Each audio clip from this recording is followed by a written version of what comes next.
There are scars on my body that no one can see, wounds that cut deeper than any blade ever could. My name is Margaret Rose Thompson, and I'm 81 years old now. I'm sitting here in my little cottage in Cedar Falls, Iowa, surrounded by the quilts I've made over the years, each stitch a small prayer, each pattern a memory of battles fought and survived. The evening light filters through my lace curtains, casting gentle shadows across the hardwood floors my late husband Samuel installed with his own hands 40 years ago. If you're watching this, I hope you'll stay with me through this difficult story. It's taken me decades to find the courage to speak these words aloud, but I believe it's time. Some stories need telling, no matter how much they hurt. I was just 34 years old when it happened. When he broke me in ways I didn't think a person could be broken. When the ambulance came screaming to Riverside Manufacturing that cold February morning in 1978, sirens wailing through the industrial district of Des Moines like a cry for justice that would take years to answer.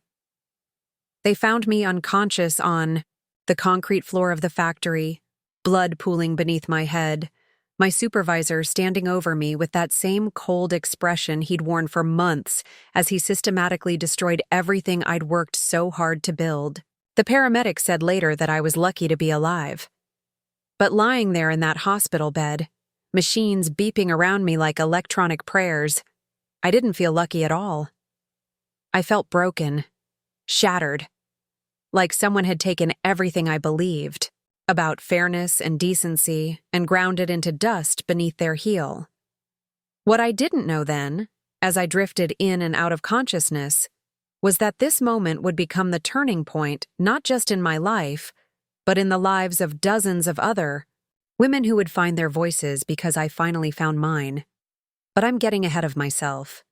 Let me start from the beginning, because every ending has a beginning. And mine began on a crisp October morning in 1977, when I walked through the doors of Riverside Manufacturing for the very first time.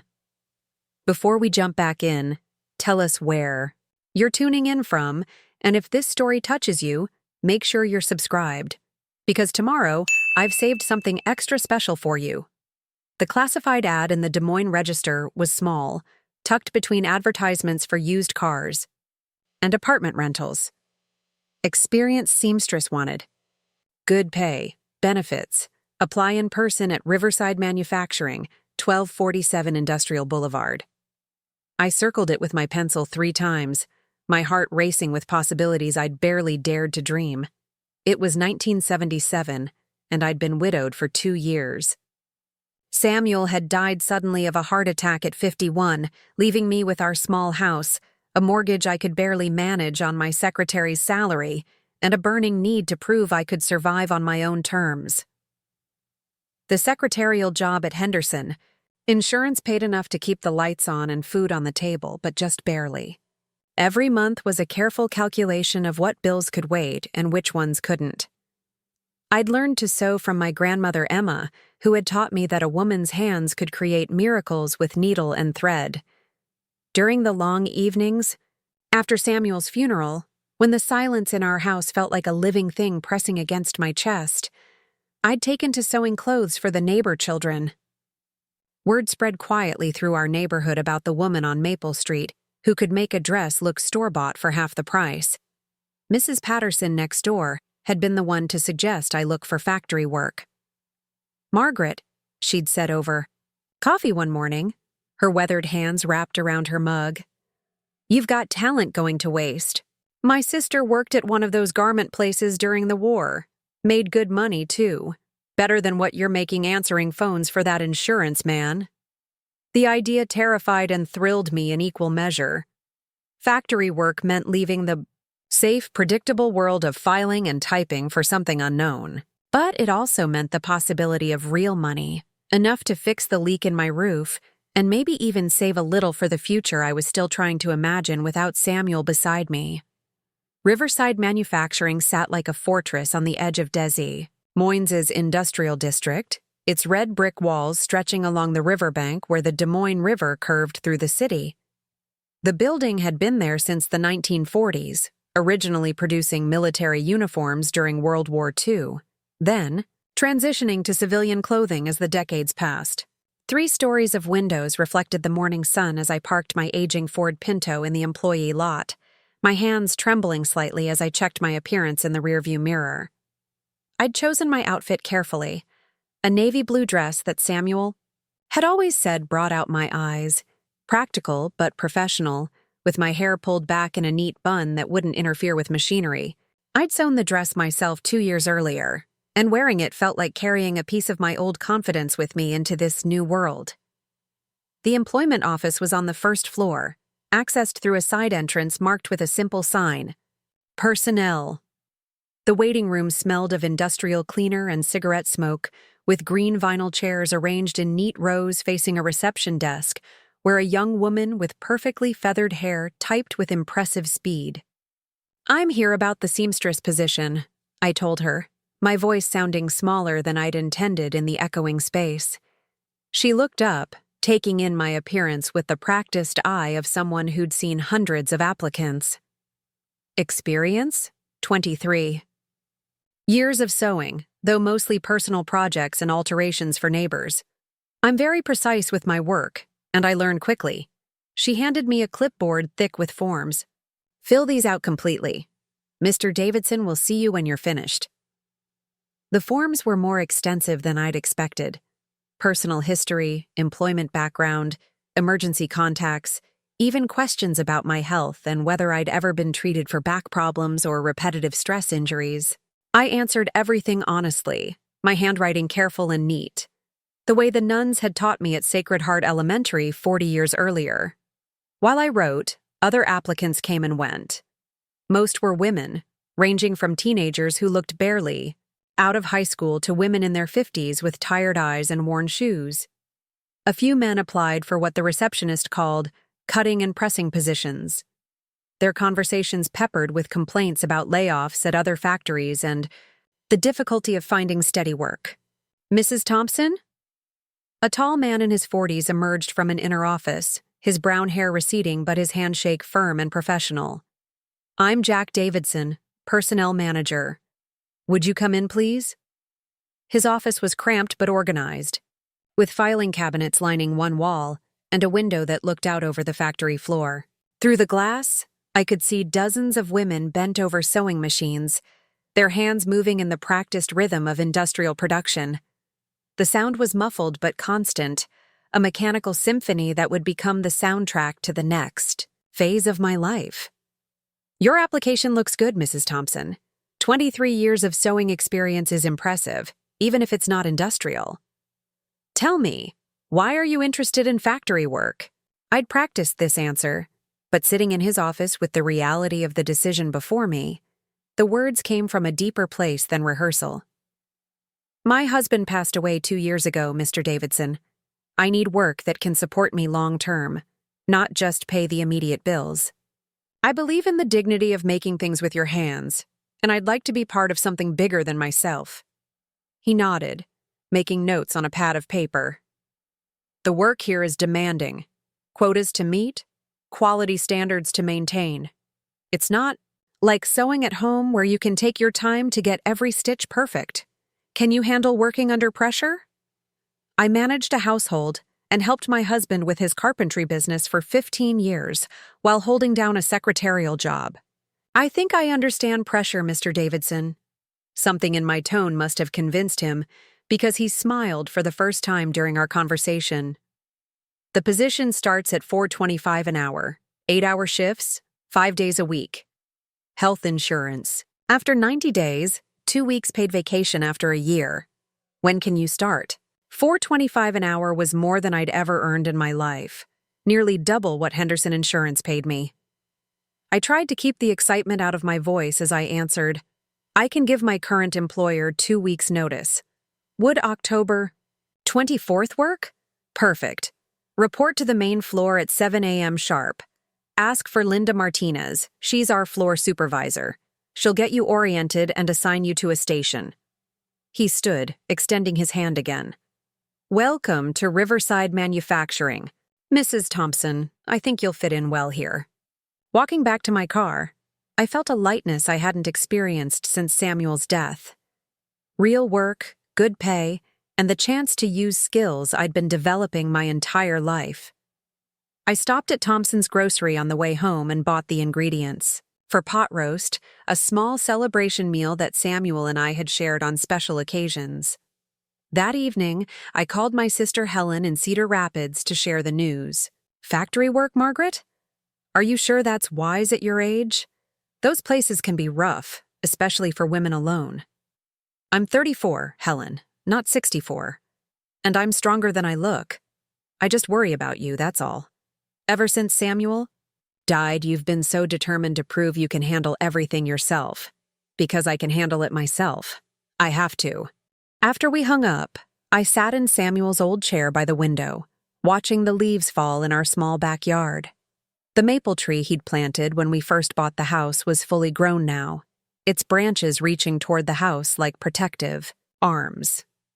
In 2 weeks, I'd be starting a new chapter of my life, one I'd have to write entirely on my own. I spent the weekend learning everything I could about industrial sewing.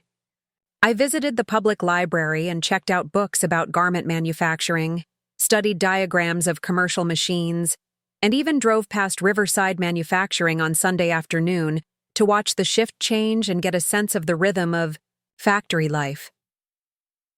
The workers leaving the building looked tired but not defeated. They walked in small groups, talking and laughing, their friendships forged in the shared experience of daily labor. A few waved at families waiting in cars, children, pressing their faces against windows in greeting.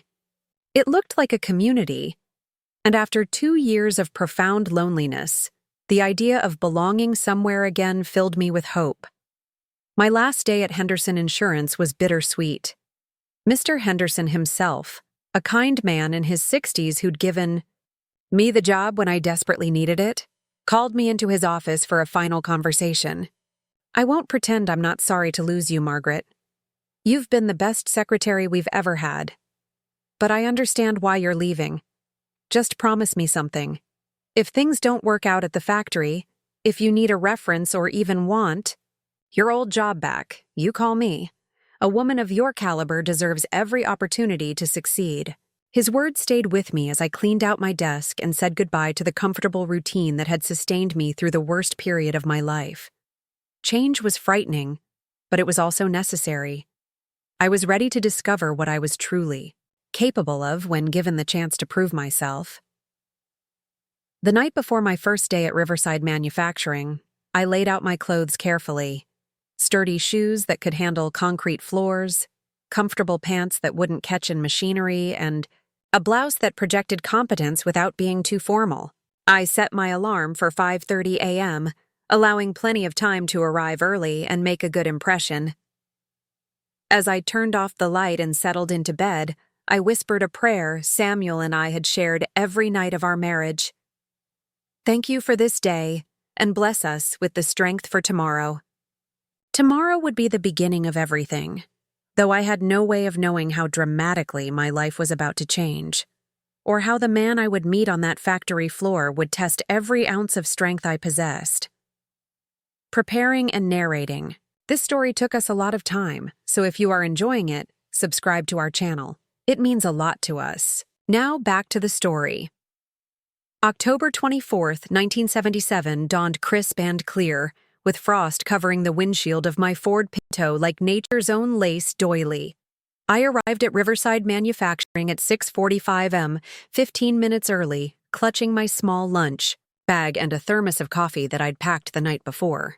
The employee parking lot was already half full, workers emerging from cars and walking purposefully toward the main entrance, their breath visible in small puffs in the cold morning air.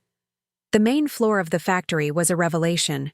High ceilings, supported by massive steel beams, created a cathedral-like space filled with the organized chaos of industrial production. Rows upon rows of sewing machines stretched across the concrete floor, each station equipped with specialized tools and bins of fabric pieces waiting to be transformed into finished garments. The air thrummed with mechanical energy, punctuated by the occasional hiss of steam pressing equipment and the rhythmic chunk-chunk of cutting machines in the distance. "You must be Margaret Thompson." A warm voice cut through the industrial symphony. and I turned to see a woman approaching with a confident stride. Linda Martinez was perhaps 45, with graying black hair pulled back in a practical ponytail, and kind brown eyes that seemed to take in everything at once. Her handshake was firm, calloused from years of factory work, but her smile was genuine. "I'm Linda, floor supervisor. Jack Davidson told me to expect you this morning." "Thank you, Mrs. Martinez. I'm looking forward to getting started." "Just Linda, please. We don't stand much on formality here. Let me show you around before we get." "You set up at a station." She began walking, her pace measured to accommodate my unfamiliarity with the layout. Riverside produces mainly women's clothing: dresses, blouses, skirts. We've got contracts with several department store chains across the Midwest. Quality work, steady orders, which means steady employment for people like us. As we walked, Linda pointed out various sections: the cutting area where bolts of fabric were transformed into pattern pieces, the pressing department where finished garments received their final touches, and the quality control station where eagle-eyed women examined every seam and hem before items moved to shipping. "The work can be repetitive," Linda continued, "but there's satisfaction in it too. At the end of each day, you can see exactly what you've accomplished. That rack of finished blouses represents your skill and effort. Not many jobs give you that kind of tangible result." The women working the machines looked up occasionally as we passed, offering polite nods or brief smiles. Most appeared to be in their 20s and 30s, though I spotted a few older workers whose hands moved with the unconscious precision that comes only from years of experience. The overall atmosphere felt collegial, professional, a workplace where women could take pride in their skills and earn honest wages. "Here's where you'll be starting," Linda announced, stopping beside a Singer industrial machine that looked more complex than anything I'd ever worked with. "This is Station 47. You'll be working on blouse construction, setting sleeves, attaching collars, that sort of thing. The woman who had this station before you, Betty Kowalski, retired last month after 22 years, left some big shoes to fill." The machine was intimidating at first glance, with multiple thread guides, tension dials, and foot pedals that controlled different functions. But as Linda demonstrated the basic operations, I recognized the fundamental principles I'd known since childhood. Thread, needle, fabric, and human skill working together to create something useful and beautiful. "Don't worry about speed today," Linda advised as she helped me adjust the chair height and thread the machine. "Focus on getting comfortable with the equipment and maintaining quality. Speed comes naturally once you develop muscle memory. Rita Kowalski will be working beside you." She gestured to a woman at the adjacent station who appeared to be about my age, with auburn hair and freckled hands that never paused in their work. Rita looked up with a friendly grin. "Welcome to the zoo, honey. Don't let the noise overwhelm you. You'll get used to it faster than you think. And don't let Linda fool you with that 'don't worry about speed' talk. They'll expect you to hit quota by the end of your first week." "Quota?" I asked, already suspecting this would be more challenging than Linda's gentle introduction had suggested. 60 pieces per day for blouse assembly," Rita explained, her hands continuing their steady rhythm as she spoke. "Sounds like a lot, but it breaks down to about 8 pieces per hour once you account for breaks and lunch. Totally doable once you get the hang of it." Linda handed me a stack of cut fabric pieces: fronts, backs, sleeves, and collars for women's blouses in a soft blue cotton. "Start with these. Take your time today. Focus on quality over quantity. If you have questions, Rita's your best resource, or you can call me over any time." As Linda moved on to check other stations, I began my first official task as a factory worker. The fabric felt good in my hands, substantial but not heavy, with a smooth texture that would sew cleanly. I examined the pieces carefully, noting how they'd been cut and where the seam allowances fell. The construction sequence became clear in my mind: shoulders first, then side seams, followed by sleeve attachment and collar assembly. My first blouse took nearly an hour to complete. I worked slowly, double-checking each step, adjusting the machine tension when the stitches looked uneven, and taking extra care with the collar points that would be visible in the finished garment. When I held up the completed piece, Rita whistled appreciatively. "Not bad for a first-timer. Your seams are straighter than mine were after a month on the job. You sure you haven't done factory work before?" "Just home sewing," I replied, surprised by how much satisfaction I felt looking at the professionally finished blouse. "But I had a good teacher." "Well, whoever taught you knew their stuff. Keep working like that and you'll do fine here." The morning passed quickly as I found my rhythm, with the machine and the construction process. By lunch break, I'd completed 4 blouses, well short of the daily quota, but Linda seemed pleased with my progress when she stopped to check on me. "Quality is excellent," she said, examining my work with a critical eye. "Speed will come. How are you feeling so far?" "Good," I answered honestly. "The work is satisfying. I like seeing something take shape under my hands." The lunchroom was located on the 2nd floor, a large space with windows overlooking the Des Moines River and rows of picnic-style tables where workers gathered in small groups. I'd packed a simple sandwich and an apple, planning to eat quietly and observe the social dynamics of my new workplace. Rita waved me over to a table where several women from our section had gathered.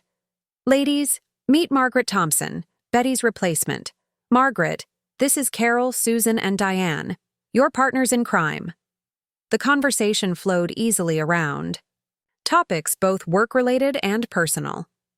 Carol, a redhead in her late 20s, was planning her wedding for the following spring and soliciting advice about reception venues.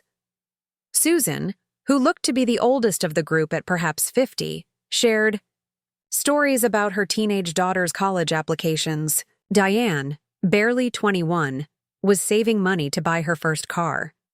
"What about you, Margaret?" Susan asked. "Any family keeping you busy outside of work?"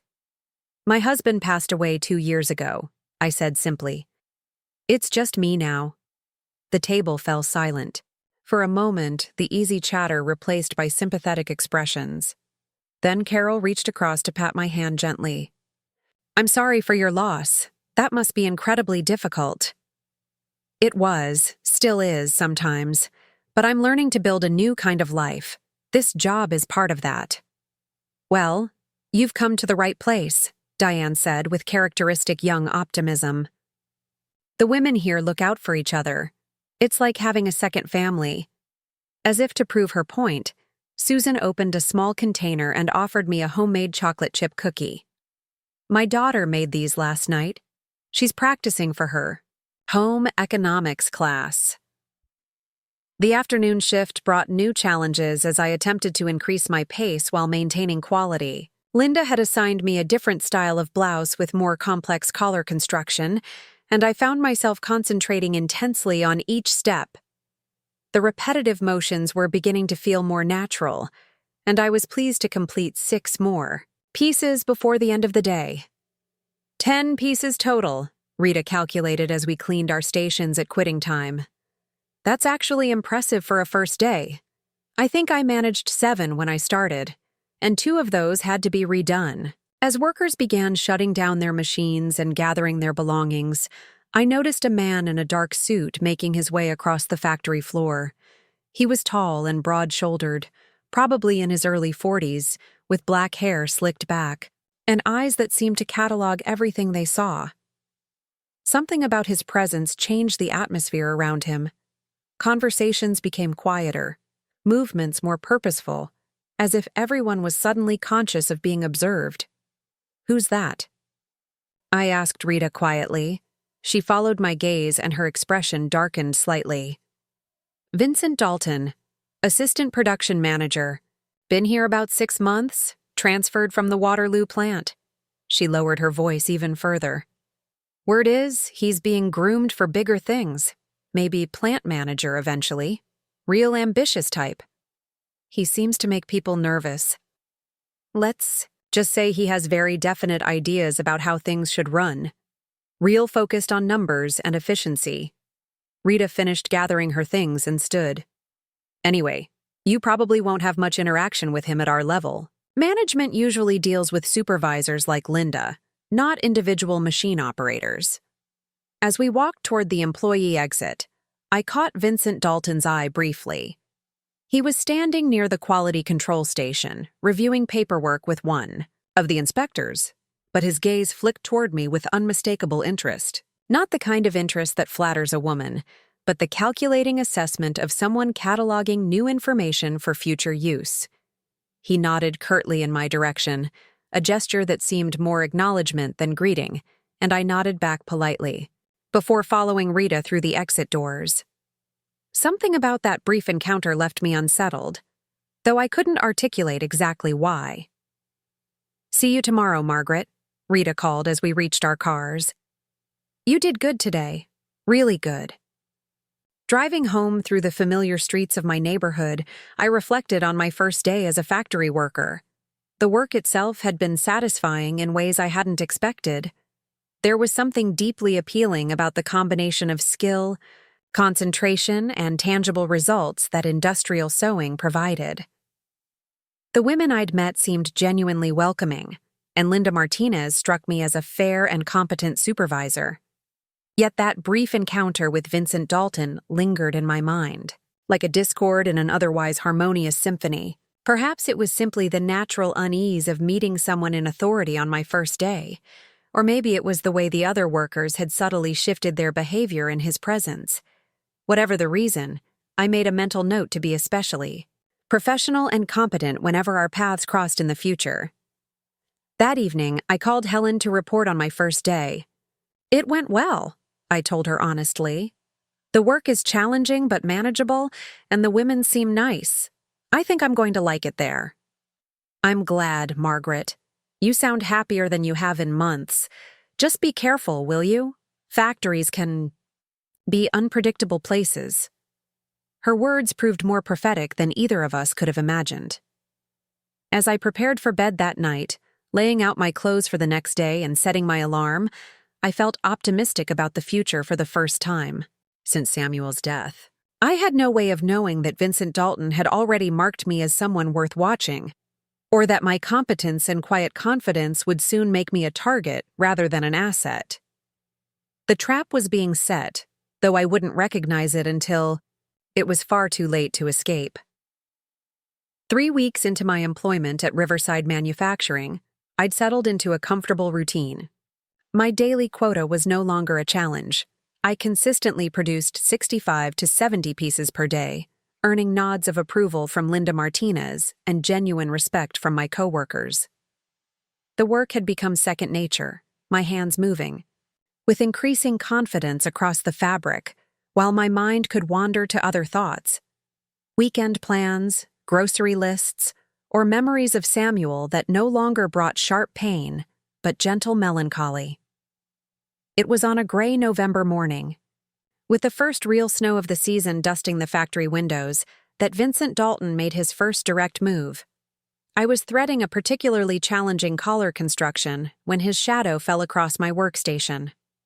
Unlike Linda's approaches, which were always announced with a greeting or question, Dalton simply appeared beside me in that unsettling way some people have of moving without sound. "Mrs. Thompson." His voice was deeper than I'd expected, with an odd formality that made my name sound like an accusation. "I've been reviewing your production reports." I looked up from my work, keeping my expression neutral and professional. Up close, Vincent Dalton was more imposing than he'd appeared from a distance. He stood at least 6'3", with broad shoulders that strained against his dark suit jacket. His black hair was perfectly groomed, not a strand out of place, despite the humidity from the steam presses, and his pale blue eyes seemed to catalog every detail of my appearance with uncomfortable intensity. "I hope you're satisfied with my work, Mr. Dalton," I replied, continuing to guide the fabric through the machine. I'd learned early in my working life that maintaining productivity during supervisory visits demonstrated both competence and confidence. "Satisfied." He repeated the word as if testing its flavor. "You've been exceeding quota consistently. Very impressive for someone with no industrial experience." There was something in his tone that made the compliment sound like suspicion rather than praise. I had an excellent teacher, I said, nodding toward Rita, who was working steadily at the adjacent station, but whose shoulders had tensed noticeably since Dalton's arrival. And I take pride in doing quality work. Pride. Another word he seemed to examine before speaking. Yes, I can see that. Your seam consistency is remarkable. Tell me, Mrs. Thompson, what made you choose factory work after so many years as a secretary? The question felt like a test, though I couldn't determine what answer he was seeking. I decided on honesty. Better pay, Mr. Dalton, and I wanted work that used my sewing skills more fully. Of course. Money. He shifted slightly, moving closer to my station in a way that forced me to crane my neck to maintain eye contact. And how are you finding the social aspects of factory work? Getting along well with your colleagues? The slight pause before colleagues was deliberate, laden with implications I couldn't quite decipher.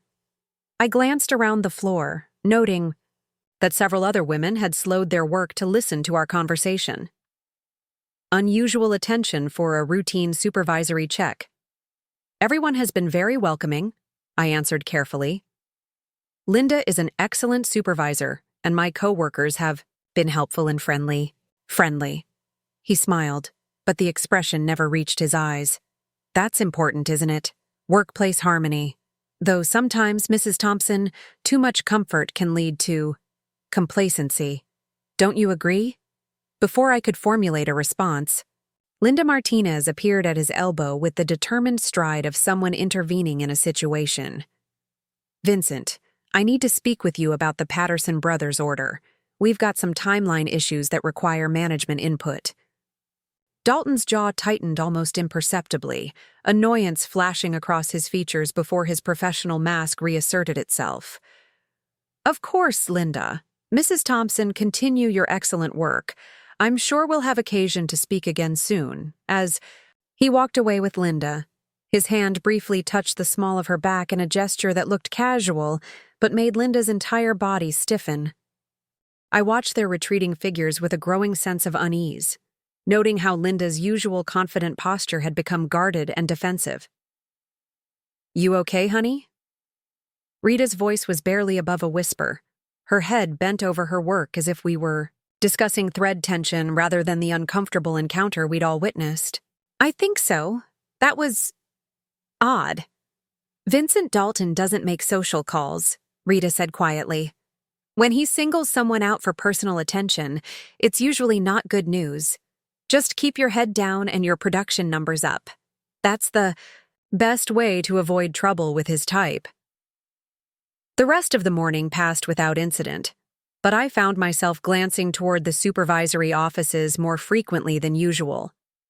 Around 10:30, I noticed Linda emerging from what I assumed was Dalton's office, her face pale and her usual easy smile notably absent. When she stopped by my station for her routine quality check, her hands were trembling slightly as she examined my work. Everything all right, Linda? I asked softly. She looked around nervously before answering. Just management pressure about the holiday orders. You know how it is. Everyone wants everything done yesterday. But her eyes told a different story, and I filed away my growing concern for future consideration. Lunch that day brought an unexpected revelation. I was sitting with my usual group when Carol leaned across the table with the conspiratorial air of someone sharing important gossip. Did you hear about what happened to Janet Morrison? She asked, her voice low enough that we all had to lean in to hear. Janet from cutting? Susan asked. I noticed she wasn't at her station yesterday. She quit. Just up and walked out Tuesday afternoon, didn't even give notice. Apparently, she had some kind of confrontation with Dalton in the storage room. Mary from shipping saw her crying in the parking lot afterward. Diane frowned. That's not like Janet. She's worked here for 3 years, never had any problems with management. Well, she had problems with Dalton, Carol continued. Mary said she heard raised voices coming from the storage area around 2 o'clock. When she went to investigate, she found Dalton standing real close to Janet, talking to her in that low voice he uses when he's intense. Janet looked terrified. Rita, who had been unusually quiet during this exchange, finally spoke up. Janet's not the first woman to leave suddenly since Dalton arrived. Remember Patricia Henley from pressing? And before her, that new girl? What was her name? Sarah Collins, Susan supplied grimly. Lasted exactly 2 weeks after Dalton started paying attention to her. A chill ran down my spine as I absorbed this information. What kind of attention? The women exchanged glances, the kind of wordless communication that passes between people who share dangerous knowledge. Finally, Rita answered carefully, the kind that makes you want to find another job real quick. Carol nodded. My cousin works at the Waterloo plant where Dalton transferred. She said there were rumors. Nothing anyone could prove, but women who crossed him or caught his interest had a way of either quitting or getting fired. Has anyone reported this to personnel? I asked, though even as I spoke the words, I suspected I knew the answer. Report what? Diane said with the bitter wisdom of someone too young to sound so cynical. That a supervisor talks to female employees? That women quit for personal reasons? There's never anything concrete enough to complain about. Nothing you could put in writing without sounding paranoid or vindictive. The conversation turned to safer topics after that, but the seed of worry that had been planted during my morning encounter with Dalton began to grow. As I returned to my afternoon work, I found myself hyper-aware of his presence on the factory floor. He seemed to patrol the space with predatory purpose, stopping to observe various stations but always managing to position himself where he could watch my section. Around 3 o'clock, he materialized at my station again, this time carrying a clipboard and wearing the expression of someone conducting official business. Mrs. Thompson, I need you to come with me to review some quality control issues. My heart rate spiked, but I kept my voice level. Of course, Mr. Dalton. Should I finish this seam first? Now, please. His tone brooked no argument. I glanced toward Rita, who had gone very still at her machine, then looked around for Linda. She was nowhere to be seen on the main floor. With no other option, I stood and followed Dalton toward the back of the factory, past the pressing stations and into an area I'd never had reason to visit. The storage room was smaller than I'd expected, lined with industrial shelving that held bolts of fabric, boxes of notions, and various supplies. A single overhead bulb provided harsh, inadequate lighting that cast strange shadows between the tall shelves. Dalton closed the door behind us with a soft click that seemed to echo in the confined space. Quality control issues? I asked, trying to project confidence despite the growing alarm bells in my head.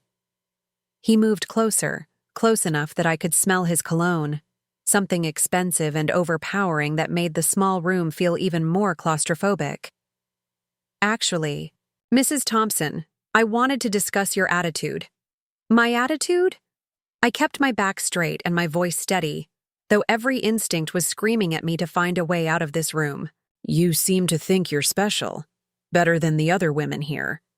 His voice was conversational, almost friendly, which made his words even more unsettling.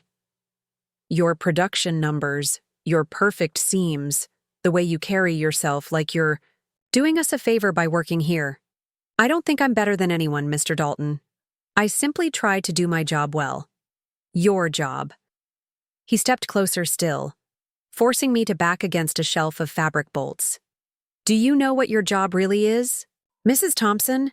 The question hung in the air between us, loaded with implications that made my skin crawl. I tried to step sideways to create some distance, but he moved with me, effectively trapping me in the narrow aisle between shelves.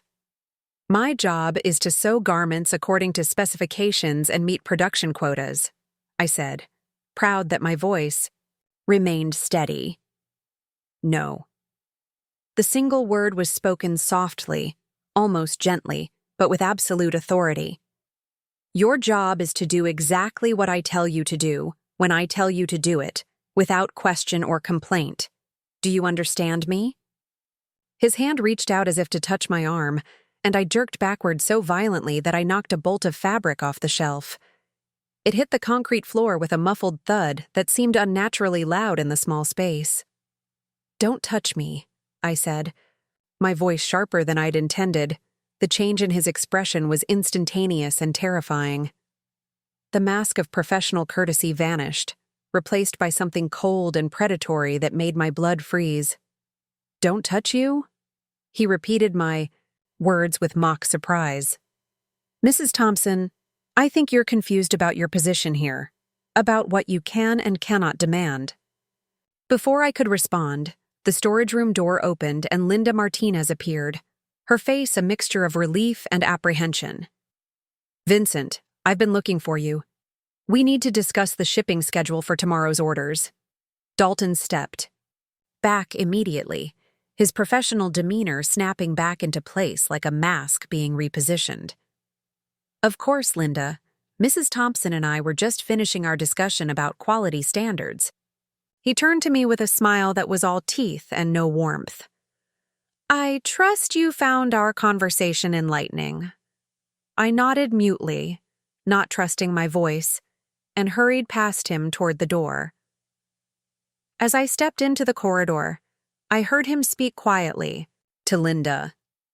"In the future, please knock before entering rooms where I'm conducting private employee consultations."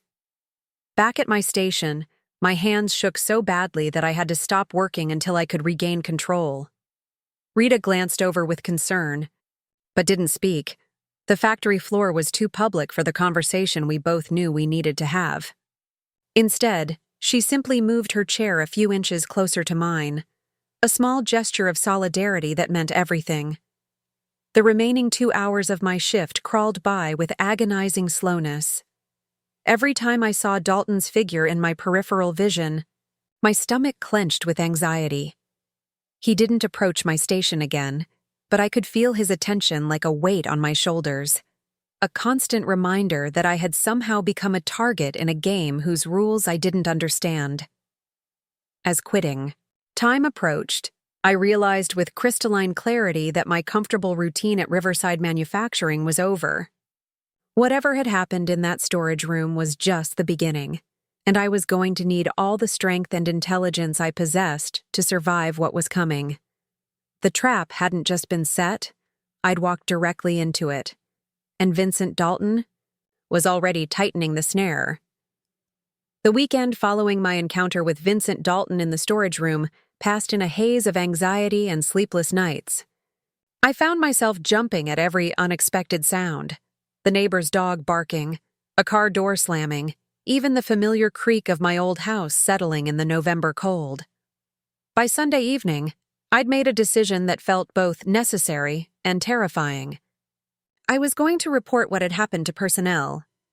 Monday morning arrived gray and bitter, with a wind that cut through my winter coat like it wasn't there. I arrived at the factory early, hoping to speak with Jack Davidson and personnel before my shift began. The administrative offices were quieter than the main floor, insulated from the industrial noise by thick walls and heavy doors that muffled the sounds of production into a distant hum. Davidson's secretary, a middle-aged woman named Florence with steel gray hair and no-nonsense glasses, looked up from her typewriter with polite curiosity. "Mrs. Thompson, isn't it? From the sewing floor? How can I help you?" "I need to speak with Mr. Davidson about a workplace issue," I said, trying to project confidence despite the nervous flutter in my stomach. "It's somewhat urgent." Florence glanced at the appointment book on her desk, then at the clock on the wall. "He's got 15 minutes before his first meeting. Let me see if he's available." She disappeared into the inner office, and I could hear muffled voices through the closed door. After what felt like an eternity, but was probably only 2 minutes, she emerged with a neutral expression. "He can see you now." Jack Davidson looked older than I remembered from my hiring interview 6 weeks earlier. The fluorescent lighting emphasized the lines around his eyes, and his usually neat desk was covered with stacks of paperwork that suggested ongoing problems demanding his attention. He gestured for me to sit in the same chair I'd occupied during our initial meeting, But the atmosphere felt entirely different now. "What can I do for you, Mrs. Thompson?" Florence mentioned this was urgent. I'd rehearsed this conversation dozens of times over the weekend, but sitting in his office with his expectant gaze upon me, the carefully planned words seemed to evaporate. I took a deep breath and began with the facts. "Mr. Davidson, I need to report inappropriate behavior from a supervisor. On Friday afternoon, Vincent Dalton called me away from my station ostensibly to discuss quality control issues, but took me to a storage room where he made threats and attempted to intimidate me." Davidson's expression remained carefully neutral, but I caught a slight tightening around his eyes. He reached for a yellow legal pad and picked up his pen. "Can you be more specific about what happened?" I recounted the encounter in detail. Dalton's comments about my attitude, his invasion of my personal space, the way he'd trapped me between the shelves, and his statement about my job being to do whatever he told me without question. As I spoke, Davidson took notes, occasionally asking for clarification about timing or exact wording. "Did Mr. Dalton touch you inappropriately?" he asked when I finished. He reached toward my arm, but I moved away before he made contact. However, the threat was clearly implied. Davidson set down his pen and leaned back in his chair, studying me with an expression I couldn't read. "Mrs. Thompson, these are serious allegations. Before we proceed, I need to ask, have you discussed this incident with other employees?" The question surprised me. I mentioned to Rita Kowalski that the encounter made me uncomfortable, but I haven't discussed specifics with anyone else. "Good. That's good." He made another note. "And you're certain you understood Mr. Dalton's intentions correctly? Sometimes workplace interactions can be misinterpreted, especially when people are under stress." The suggestion that I'd misunderstood what happened in that storage room hit me like a physical blow. "Mr. Davidson, there was nothing ambiguous about the situation. Mr. Dalton deliberately isolated me, invaded my personal space, and made it clear that he expected compliance beyond professional requirements." "I'm not questioning your perception, Mrs. Thompson," Davidson said quickly, though his tone suggested otherwise. "But I have to consider all possibilities. Mr. Dalton has an excellent record with the company. He's been instrumental in improving efficiency at every facility where he's worked. What about the women who've quit since he arrived? Janet Morrison, Patricia Henley, Sarah Collins, all of them left suddenly after having problems with him." Davidson's pen stilled on his notepad. "How do you know about those situations?" "Other employees mentioned them." "Apparently, there's been a pattern." "Mrs. Thompson?" he interrupted, his voice taking on a sharper edge. "I need to caution you about spreading unsubstantiated rumors. The employees you mentioned left for personal reasons that had nothing to do with management. Making unfounded connections could be considered defamatory." The shift in his tone was unmistakable. What had begun as a formal complaint process was rapidly becoming an interrogation of my credibility and motives. I felt the careful control I'd maintained throughout the conversation beginning to slip. "Are you saying you won't investigate my complaint?" "I'm saying I'll look into the matter, but I need you to understand that serious allegations require serious evidence. Right now, I have one person's interpretation of a conversation that, by your own admission, didn't involve any physical contact or explicit threats." Davidson opened a desk drawer and withdrew a thick folder. "I also need you to be aware that Mr. Dalton has already brought some concerns to my attention regarding your attitude and performance." My heart sank as he opened the folder and began reading from what appeared to be an incident report. "According to this documentation, you've been observed engaging in excessive socializing during work hours, questioning supervisory decisions, and displaying what he characterized as insubordinate behavior when given instructions." "That's completely untrue," I said, my voice rising despite my efforts to remain calm. "I've met or exceeded every production quota. My quality ratings are excellent, and I've never been insubordinate to anyone." "Perhaps," Davidson said, closing the folder, but you can see how this complicates matters. When an employee makes complaints about a supervisor who has already documented performance concerns, it raises questions about motivation. The trap was even more sophisticated than I'd realized. Dalton hadn't just targeted me personally, he'd systematically built a paper trail to discredit any potential complaints. Every interaction had been calculated, every move designed to protect himself while making me appear unreliable or vindictive. "What happens now?" I asked, though I was beginning to suspect the answer. "I'll conduct a preliminary investigation, speak with relevant parties, and document everything properly. In the meantime, I need you to return to your regular duties and avoid discussing this matter with other employees. Can you do that?" It wasn't really a question. "Of course." "Good. And Mrs. Thompson, I'd strongly advise you to focus on your work performance. Make sure there are no legitimate concerns about your attitude or productivity. That's the best way to protect yourself in any workplace situation." The interview was clearly over. I stood to leave, feeling like I'd somehow become the problem, rather than reporting one. As I reached the door, Davidson spoke again. "One more thing, Mrs. Thompson. Mr. Dalton mentioned that you seem to be struggling with the transition from secretarial work to factory production. If you feel this position isn't a good fit, we could certainly help you find something more suitable to your background." The suggestion hung in the air like a threat wrapped in helpful concern. I turned back to face him, drawing on reserves of dignity I hadn't known I possessed. "This position is an excellent fit, Mr. Davidson. I have no intention of leaving. See? Well, I hope that proves to be the case." Walking back to the main floor, I felt like I was moving through a different world than the one I'd left 40 minutes earlier. The familiar sounds of production seemed muffled, the conversations of my co-workers distant and unreal. I'd naively believed that reporting Dalton's behavior would trigger some kind of protective response from the company. Instead, I'd discovered that the system was designed to protect him, not me. Rita looked up with anxious eyes as I took my place at Station 47. She didn't ask about where I'd been. The factory floor wasn't private enough for that conversation, but her expression told me she understood that whatever had happened hadn't gone well. The morning progressed with surreal normalcy.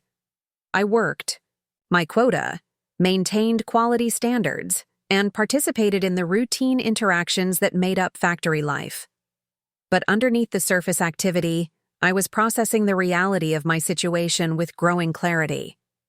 The personnel department wasn't going to help me. Management had already chosen sides, and Vincent Dalton now knew that I'd attempted to report him. Around 10:30, Linda Martinez stopped by my station for what appeared to be a routine quality check. As she examined my work, she spoke quietly without looking at me directly. "Margaret, I heard you had a meeting with personnel this morning. The factory grapevine was apparently faster than I'd realized." "Yes. Can I offer you some advice?" She glanced around to make sure we weren't being overheard. "Sometimes the best way to handle workplace conflicts is to keep your head down and focus on your job. Problems have a way of resolving themselves if you don't make them bigger than they need to be." The warning was clear, even wrapped in concern. Linda wasn't just offering advice. She was telling me that pursuing my complaint would only make things worse. Her own experience with Dalton had apparently taught her that survival meant silence. "I understand," I said, though understanding and accepting were two very different things. The afternoon brought the consequence I should have anticipated, but somehow hadn't prepared for. Vincent Dalton appeared at my station just after the lunch break, carrying a clipboard and wearing the expression of someone conducting official business. The conversations around us died as nearby workers sensed the tension that had begun to permeate the air whenever he approached me. "Mrs. Thompson, I need to discuss some quality issues with your recent work." His voice carried just enough volume to ensure that surrounding stations could hear every word. He placed several blouses on my work table, garments I didn't recognize, with obvious flaws that clearly hadn't come from my station. Puckered seams, uneven collar points, misaligned buttonholes, the kind of defects that would result from either inexperience or careless rushing. These pieces were flagged by quality control with your station number, he continued, his tone professionally disappointed. This level of work is unacceptable for someone of your experience. I examined the garments carefully, noting construction techniques and thread colors that didn't match my usual methods. Mr. Dalton, I didn't make these pieces. The thread tension and seam construction are completely different from my work. Are you suggesting that someone falsified quality control records? His voice rose slightly, drawing attention from workers throughout our section.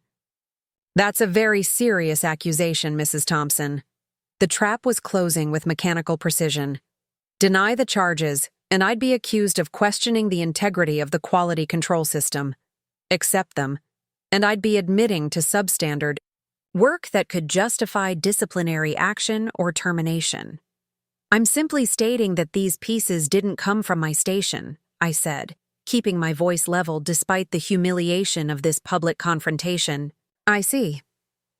Dalton made a show of writing notes on his clipboard. Well, quality control has you scheduled for additional monitoring this week.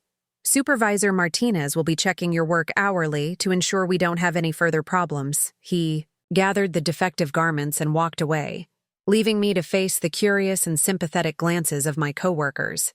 The message had been delivered with devastating effectiveness. Challenge Vincent Dalton, and your professional competence would be systematically destroyed. That evening, sitting in my small kitchen with a cup of tea growing cold in my hands, I finally allowed myself to cry, not from fear or anger, though both emotions were present, but from the crushing realization that I was trapped in a situation with no obvious escape route. Quitting would mean financial hardship and professional defeat. Staying meant enduring escalating harassment from a man who had both the power and the institutional protection to make my life unbearable. But somewhere between the tears and the growing darkness outside my window, a different emotion began to take shape. Not resignation, but a cold, hard determination that surprised me with its intensity. Vincent Dalton might have the system on his side, but he'd made one crucial mistake. He'd underestimated me. I might be alone in this fight, but I wasn't helpless. And I sure as hell wasn't going to let him destroy me without putting up the fight of my life. The week following my humiliating encounter with Vincent Dalton's fabricated quality control issues marked a turning point in my understanding of survival. If the company wouldn't protect me, if the system was designed to shield men like him while sacrificing women like me, then I would have to protect myself. That Tuesday evening, I stopped at Woolworth's on my way home and purchased something. I'd never imagined needing a small tape recorder. It was nothing fancy, a basic Panasonic model designed for students to record lectures. But as I sat in my kitchen reading the instruction manual by lamplight, it felt like holding a weapon. If Vincent Dalton wanted to play games with documentation and false reports, then I would document everything. Every encounter, every threat, every instance of harassment would be recorded and preserved. The truth would have a voice, even if no one wanted to hear it. The opportunity to test my new strategy came sooner than expected. Thursday morning brought an unusual summons. Linda. Martinez approached my station with obvious reluctance, her usual confident demeanor replaced by something that looked suspiciously like fear. Margaret, Mr. Dalton wants to see you in his office at 10:15. Something about reviewing your performance metrics. She couldn't meet my eyes as she delivered the message, and her hands were visibly trembling. Did he say anything else? I asked, already knowing the answer from her expression. Just be careful, okay? And don't stay longer than necessary. The warning was delivered so quietly I almost missed it, but the urgency in her voice was unmistakable. At exactly 10:15, I knocked on the door marked Assistant Production Manager, with the small tape recorder hidden in my cardigan pocket, already running. Dalton's office was larger than I'd expected, with windows overlooking the factory floor and walls lined with production charts and efficiency reports. He sat behind an imposing oak desk that had clearly been positioned to emphasize the power differential between himself and anyone unfortunate enough to be called before it. "Mrs. Thompson, please close the door and have a seat." His tone was cordial, almost friendly, but his eyes held the same predatory gleam I'd learned to recognize and fear. "I wanted to discuss your recent performance and some concerns that have been brought to my attention." I closed the door as instructed, but remained standing. "What concerns would those be, Mr. Dalton?" "Please, sit down. This is going to be a lengthy conversation." It wasn't a request. I took the chair across from his desk, positioning myself so that the recorder in my pocket would capture our voices clearly while keeping my hands folded to hide any telltale bulge in the fabric. "I've been reviewing your production reports," he began, opening a thick folder that I suspected contained the fabricated documentation Davidson had referenced. "Your numbers have been declining since our last discussion. Quality issues, attitude problems, resistance to supervisory guidance. It's becoming a pattern." "My production numbers have remained consistent," I replied evenly. "I've met or exceeded quota every day this week."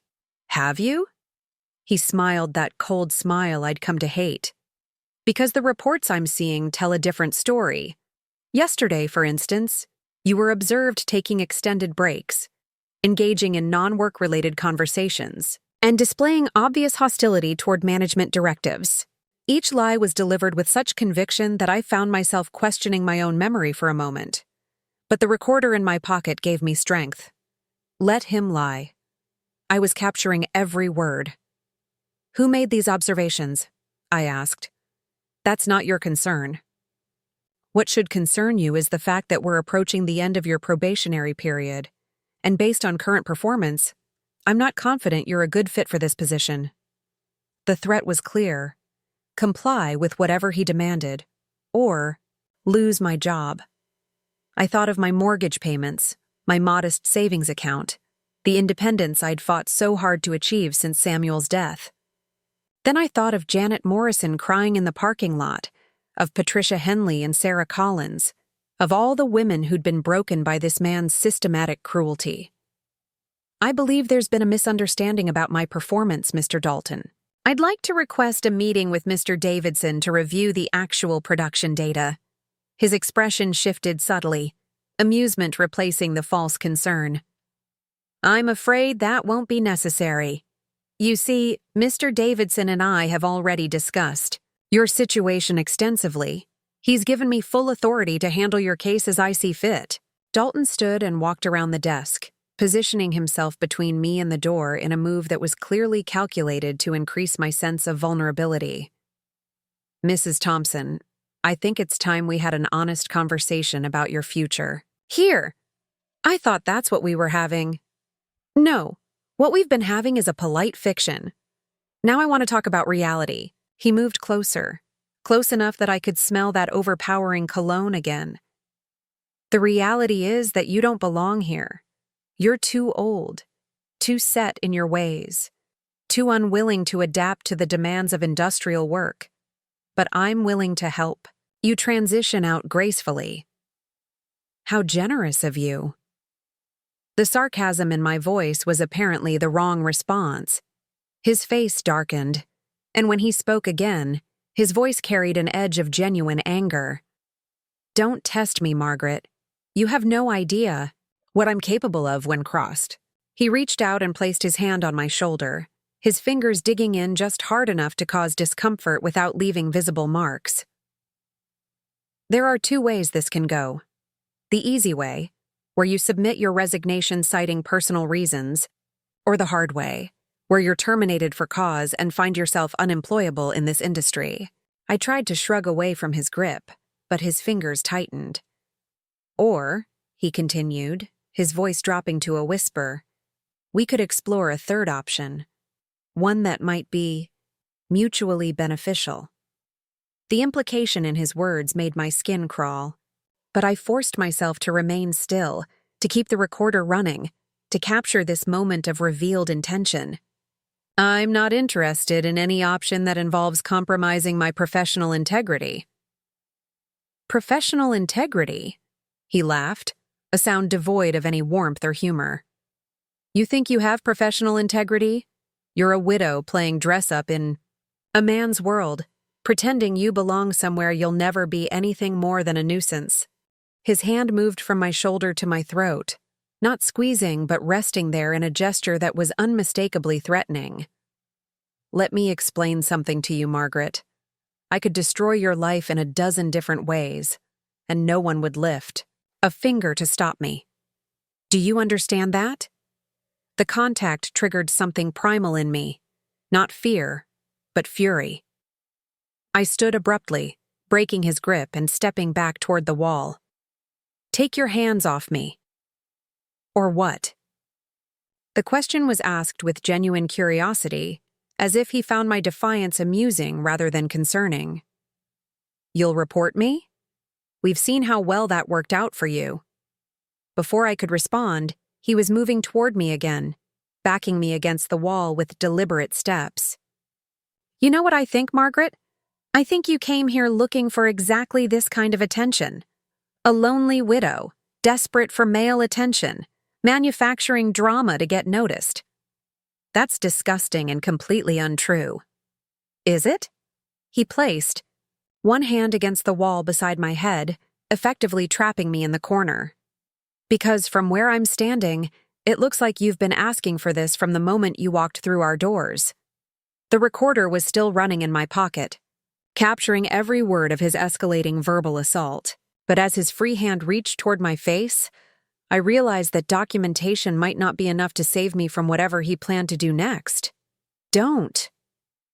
The word came out sharper than I'd intended, but it had the desired effect. He paused, his hand inches from my cheek. Don't what, Margaret? Don't give you what you obviously want? Don't help you understand exactly where you stand in the hierarchy here? A knock at the door interrupted whatever he'd been planning to say or do next. We both froze, the sound cutting through the tension like a knife. Dalton stepped back immediately, his professional mask snapping back into place with practiced ease. Come in, he called, smoothing his tie and returning to his desk as if nothing had happened. The door opened to reveal a young man in a delivery uniform, carrying a clipboard and looking slightly confused by the charged atmosphere in the room. Mr. Dalton, I need a signature for the fabric shipment. Of course. Dalton's voice was perfectly normal, betraying nothing of what had transpired moments earlier. Mrs. Thompson, we'll continue this discussion at a more convenient time. I left his office on unsteady legs, my heart pounding and my hands shaking, with a combination of fear and adrenaline. But buried beneath the trauma of the encounter was a fierce satisfaction. I had it all on tape. Every threat, every inappropriate touch, every word that revealed his true character was now permanently documented. Back at my station, Rita took one look at my face and immediately began working with increased intensity, a clear signal that questions would have to wait until we were somewhere private. The rest of the morning passed in a haze of mechanical activity, my hands moving through familiar motions while my mind processed what had just occurred. During lunch break, Rita and I walked to her car in the parking lot, one of the few places where we could speak without being overheard. What did he do? She asked without preamble. I told her everything, watching her expression grow increasingly grim as I described Dalton's escalating threats and physical intimidation.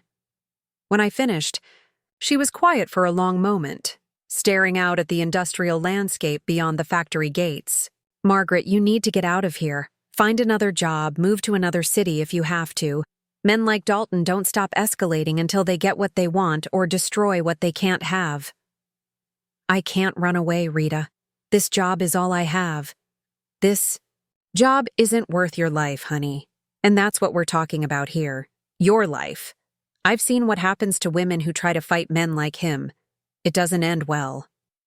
But even as she spoke, I was thinking about the tape recorder in my pocket, about the evidence I was building, about the possibility that maybe, just maybe, I could be the one to finally stop Vincent Dalton. It was a dangerous thought, reckless even, but it had taken root in my mind and was growing stronger with each passing hour. That evening, I sat at my kitchen table and played back the recording of our encounter.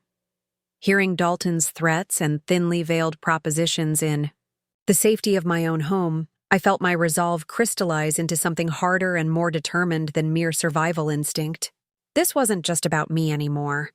It was about every woman who would come after me, every future victim who might be spared if someone finally stood up to him with evidence that couldn't be dismissed or discredited. I was going to bring down Vincent Dalton. And the weapon that would destroy him was already in my hands, waiting for the right moment to be deployed. The only question was whether I would survive long enough to use it. Because Rita was right about one thing. Men like Dalton don't stop escalating. And I was about to discover just how far he was willing to go to silence the woman who dared to stand against him. 3 days after recording Vincent Dalton's threats in his office, I made what would prove to be a nearly fatal mistake. I underestimated how quickly a cornered predator could turn deadly. Friday morning started like any other, with the familiar routine of checking production schedules and organizing my workstation for the day ahead. The November cold had settled, deep into the factory building, making the concrete floors even more unforgiving and the metal machinery painful to touch without gloves. I'd arrived early again, a habit I'd developed since starting at Riverside, using the quiet time before shift change to prepare mentally for whatever challenges the day might bring. What I couldn't have anticipated was finding Vincent Dalton waiting for me in the pre-dawn darkness of the factory floor. He emerged from behind a bank of cutting tables like a shadow given form, his usually immaculate appearance disheveled in a way that immediately set off alarm bells in my mind. His tie was crooked, his hair uncombed, and there was something wild in his eyes that spoke of a man who'd spent the night wrestling with demons and losing. "Mrs. Thompson, how fortuitous. I was hoping we could have a private conversation before the day shift arrives." The factory floor at 6:30 a.m. was a different world than during production hours. The absence of workers and machinery noise created an echoing cathedral of shadows and silence that made every footstep seem unnaturally loud. The emergency lighting cast everything in harsh angles and deep darkness, transforming familiar workstations into something vaguely menacing. My hand moved instinctively to the tape recorder in my jacket pocket, but something in Dalton's demeanor made me hesitate. This wasn't the calculated predator I'd encountered in his office. This was something more dangerous, a man whose careful facade had cracked, revealing the violence that had always lurked beneath. "I don't think that's appropriate, Mr. Dalton. Perhaps we could schedule something through personnel." "Personnel." He laughed, a sound that echoed strangely in the empty space. "Do you really think I'm worried about personnel at this point, after what you've been doing?" I took a step back toward the main entrance, calculating distances and escape routes while trying to keep my voice steady. "I'm not sure what you mean." "Don't insult my intelligence, Margaret." He used my first name like a weapon, intimate and threatening. "Did you really think I wouldn't find out about your little shopping trip to Woolworth's? About your new hobby in audio recording?" My blood turned to ice. The tape recorder suddenly felt like it weighed 100 pounds in my pocket, burning against my chest like evidence of my own stupidity. How could he possibly know about something I'd purchased with my own money, on my own time? "I have friends throughout this industry," he continued, moving closer with predatory patience. "Friends who keep me informed about interesting developments, like when certain employees start purchasing surveillance equipment." The realization hit me like a physical blow. Someone at Woolworth's, a manager, a clerk, someone, was feeding information to Dalton about employee purchases. The web of corruption and surveillance was wider than I'd imagined, extending beyond the factory walls into the community itself. "You've been a very busy little bee," he said, now close enough that I could smell alcohol on his breath beneath the usual cologne. "Recording conversations, building your little case, thinking you're so clever, But what you haven't realized is that evidence only matters if someone lives to present it. The threat was no longer veiled or subtle. This was a man telling me plainly that he intended to silence me permanently. I fumbled for the emergency button on the wall near my station, but he anticipated the movement and grabbed my wrist with crushing force. I don't think so. His grip was strong enough to grind the small bones in my wrist together, sending sharp pain shooting up my arm. We're going to walk very calmly to the storage area, and you're going to give me that recorder. Then we're going to discuss your immediate resignation and your commitment to forgetting everything you think you know. Let go of me. I tried to pull away, but his grip only tightened. Or what? You'll scream? In case you haven't noticed, Margaret, we're completely alone.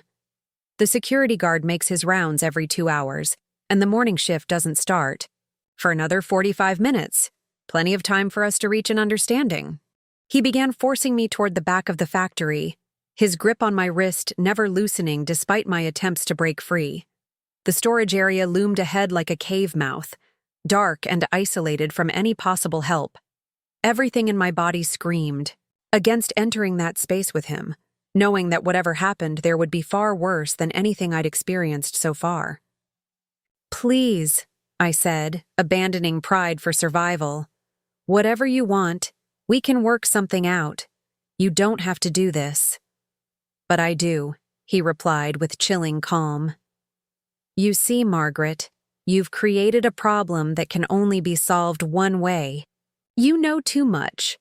You've documented too much. And you're too stubborn to simply disappear quietly. That leaves me with very limited options. We were almost at the storage room when I made my decision.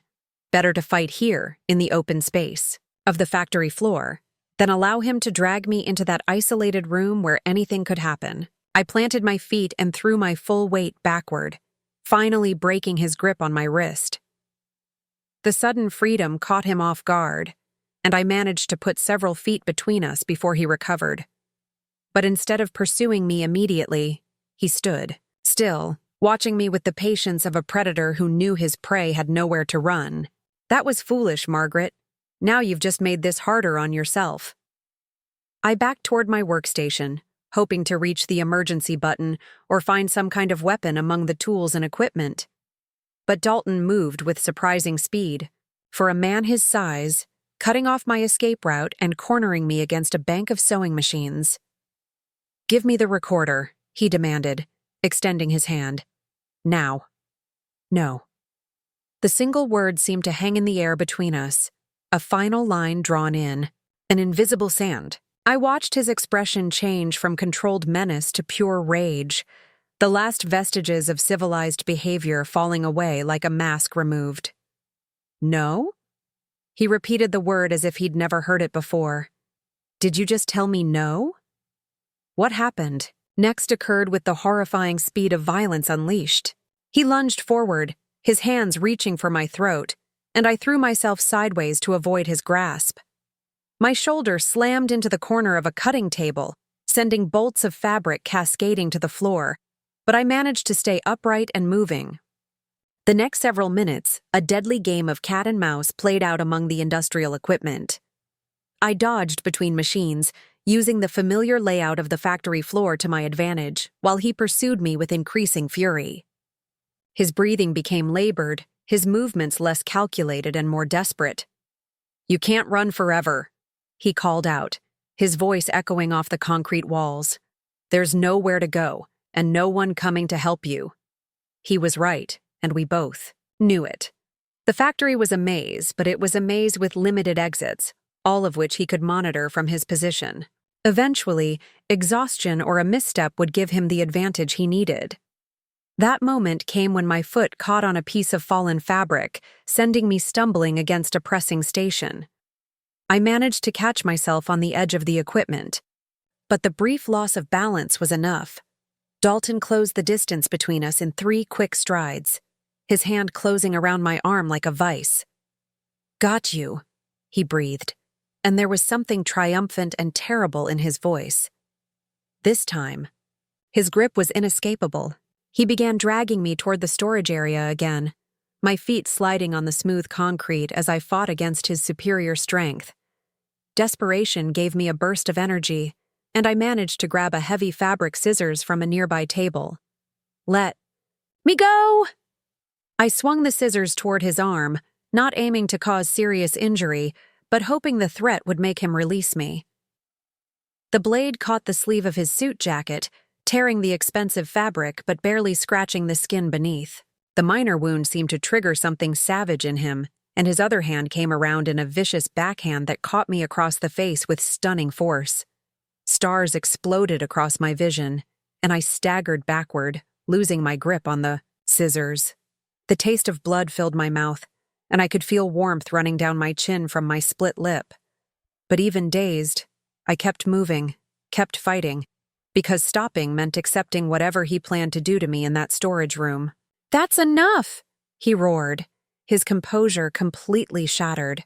"I tried to do this the easy way, but you just couldn't leave it alone."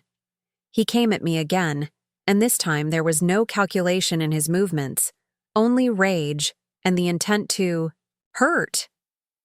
I tried to dodge, but my balance was still compromised from his blow to my face. His shoulder caught me in the midsection, driving the air from my lungs and sending us both crashing into a workstation. The impact was devastating. My back struck the edge of an industrial sewing machine with force that sent lightning through my entire nervous system. Equipment scattered across the floor, thread spools, scissors, metal rulers, creating a dangerous obstacle course of sharp edges and hard surfaces. I tried to get up, tried to continue fighting, but my legs wouldn't respond properly. Something was wrong with my back, something that sent waves of pain through my body every time I attempted to move. Dalton stood over me, breathing hard, but clearly victorious. "Should have just given me the recorder," he said, straightening his torn jacket and smoothing his disheveled hair. "Should have taken the easy way out when I offered it." Through my pain and disorientation, I could see him looking around the scattered equipment on the floor. His gaze settled on a heavy metal ruler, the kind used for measuring large fabric pieces. He picked it up, testing its weight in his hand like a club. "You know what the real tragedy is, Margaret? You're going to have an accident, a terrible, unfortunate accident that happens when someone arrives early to work and has a fall among all this industrial equipment. So dangerous, working alone in a factory. OSHA should really do something about that." The ruler was coming down toward my head when I managed to roll slightly to one side. The metal edge struck the concrete floor where my skull had been a second earlier, sending sparks flying and creating a ringing sound that echoed through the empty building. But the movement that saved my life also sealed my fate in another way. Rolling onto my side exposed the tape recorder in my jacket pocket, and Dalton's eyes fixed on the telltale bulge immediately. "There it is," he said with satisfaction. "The source of all our problems." He reached down to grab the recorder, and I made one last desperate attempt to protect the evidence that could destroy him. My hand closed around his wrist, trying to prevent him from taking the device that represented my only hope of justice. The struggle was brief and completely one-sided. With my back injured and my strength fading, I was no match for his determination. He pulled the recorder from my pocket and held it up like a trophy. "Did you really think this little toy was going to save you?" He dropped it on the concrete floor and brought his heel down on it with crushing force. The plastic casing shattered, tape spilling out in a tangle of brown ribbon that looked like the entrails of a dying animal. "Evidence," he said, grinding the remains under his foot. "What evidence?" With the recorder destroyed, the last of my hope died. I lay on the cold concrete, pain radiating through my body, watching Vincent Dalton straighten his tie and check his appearance in the reflection of a nearby machine. He was transforming back into the respectable businessman, erasing all traces of the monster who had just destroyed my life. "I'm going to leave now," he said conversationally. "In about an hour, I'll arrive for my normal workday and be shocked. Shocked to discover that one of our employees had a terrible accident. Poor Margaret Thompson, working alone before her shift, must have tripped and fallen among all this dangerous equipment. He picked up the metal ruler again, weighing it in his hand. Of course, accidents can be quite severe. Sometimes people hit their heads when they fall. Sometimes they don't wake up at all. The ruler was rising again when the distant sound of a door opening echoed through the factory. Someone was entering the building. Early maintenance crew, perhaps, or a supervisor arriving ahead of schedule. Dalton froze, listening to the footsteps echoing across the factory floor. Vincent? Is someone in here? The voice belonged to Jack Davidson from personnel, and it was getting closer. Dalton's face went through a rapid series of calculations. Finishing what he'd started would be impossible now, not with a witness approaching. He dropped the ruler and stepped back from my prone form, his professional mask sliding back into place with practiced ease. "Jack, thank God you're here!" he called out, his voice perfectly calibrated to convey shock and concern. "I just found Mrs. Thompson on the floor. It looks like she's had some kind of accident." As Davidson's footsteps approached rapidly, Dalton knelt beside me with Academy Award-worthy concern. "Don't worry, Margaret," he said softly, his words meant for my ears alone. "This isn't over, not by a long shot." The last thing I saw before unconsciousness finally claimed me was Vincent Dalton's face hovering over mine, wearing an expression of fake concern, while his eyes promised that this was only the beginning of my nightmare. The taste of blood in my mouth and the cold concrete against my cheek became my final sensory memories before everything went dark. In the distance, I could hear Jack Davidson calling for an ambulance, his voice sounding as if it came from the end of a very long tunnel. I had survived Vincent Dalton's first attempt to silence me permanently. But as darkness closed over me like a blanket, I wondered if survival would be enough to stop him from trying again. I woke up to the antiseptic smell of hospital disinfectant and the steady beeping of monitors that seemed to be counting down the seconds of my life. The first thing I tried to do was sit up, which immediately sent lightning bolts of pain through my back and ribs. A gentle hand pressed against my shoulder, easing me back onto the pillow. "Easy there, Mrs. Thompson. You've had quite an ordeal." The voice belonged to Dr. Sarah Mitchell, a woman in her 40s with graying brown hair and kind eyes behind wire-rimmed glasses. "You're in Iowa Methodist Medical Center. You were brought in Friday morning with significant injuries from what appears to have been a workplace accident." Workplace accident. The phrase hung in the air like a lie dressed up in medical terminology. Through the fog of pain medication, memories began filtering back. Vincent Dalton's wild eyes in the pre-dawn darkness, the struggle among the machinery, the taste of blood in my mouth as he raised that metal ruler above my head. "How long have I been here?" My voice came out as a hoarse whisper, my throat raw from what I later learned was from screaming during the attack. 3 days. You've been drifting in and out of consciousness. You have a severe concussion, 3 cracked ribs, extensive bruising, and significant trauma to your lower back. The neurosurgeon was concerned about swelling in your brain, but the latest scans show improvement. 3 days. I'd lost 3 entire days while Vincent Dalton had free rein to construct whatever narrative he chose about my accident. The recording was destroyed. My credibility was in ruins. And now I was lying in a hospital bed while he probably received sympathy for the traumatic experience of finding my broken body. "There are some people here to see you," Dr. Mitchell continued. "A detective from the Des Moines Police Department and a representative from your employer. They've been waiting to speak with you about what happened." The doctor left, and within minutes, Detective Robert Hayes entered my room. He was a tall, lean man in his 50s with silver-streaked hair and the weary expression of someone who'd seen too much human cruelty. Behind him came Jack Davidson from personnel, looking uncomfortable and avoiding direct eye contact. "Mrs. Thompson, I'm Detective Hayes. I need to ask you some questions about Friday morning's incident at Riverside Manufacturing." He pulled out a notebook and pen, settling into the visitor's chair with practiced efficiency. "Can you tell me what you remember about how you were injured?" The moment of truth had arrived. I could tell the real story. describe Dalton's premeditated attack, his threats, his attempt to murder me, and watch as my words were dismissed as the confused ramblings of a head injury victim. Or I could play along with the fiction and hope to find another way to expose him later. I remember arriving early for work, I said carefully, testing how much truth I could tell without triggering disbelief. I was alone on the factory floor. Vincent Dalton was there, which surprised me. Davidson shifted uncomfortably in his chair. Mr. Dalton reported that he'd also arrived early to review production schedules. He found you unconscious near the eye. Sewing stations, apparently having fallen and struck your head on the equipment.